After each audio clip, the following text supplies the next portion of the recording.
जान गईनी एगो जान, जान गईनी जान, जान गईनी एगो जान, जान गईनी जान। प्यार नहीं खेली खल, प्यार नहीं खेली खल, हाथ के लकीर में नहीं खुदा के दीर में ये जान। प्यार नहीं खेली खल, हाथ के लकीर में नहीं खुदा के दीर में ये जान।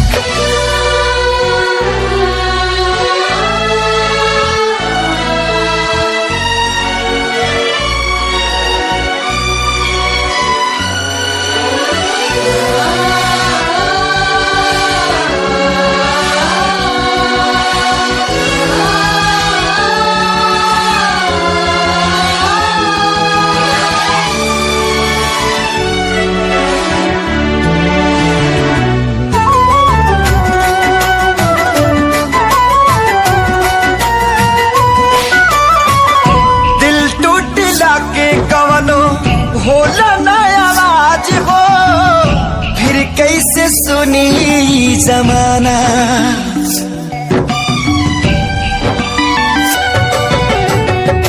हो जाइबू दोसर के तू कुछ दिन के बाद बा, दिल पगला रोई बन दीवाना। सतरंगी सपना साजन के मन बस जावे लागल, जिया में नया नया पा जागर। सीख ले हब हम भी, हाँ सीख ले हब हम भी, गम में हंसे के ज्यादा अब जिए के पड़ी, अब जिए के पड़ी। प्रीतिया के पीर में नहीं खुदा के दीर में जान। प्यार नहीं खेली खल, हाथ के लकीर में नहीं खुदा के दीर में जान।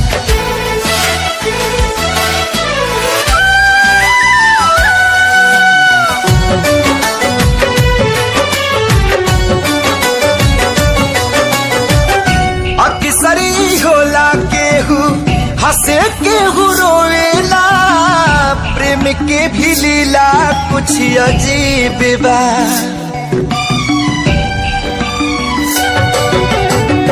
बेवफा भी कह दी कैसे मासूम यार के, दगाबाजी अपन ही नसीब बा।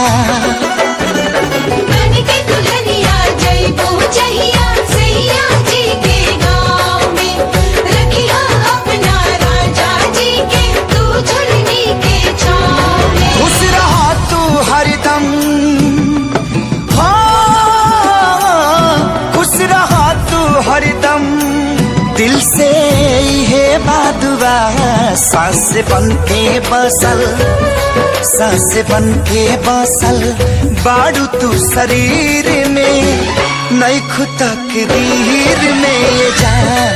प्यार नहीं के लिखल, हाथ के लकीर में नहीं खुदा के दीर में ये जान।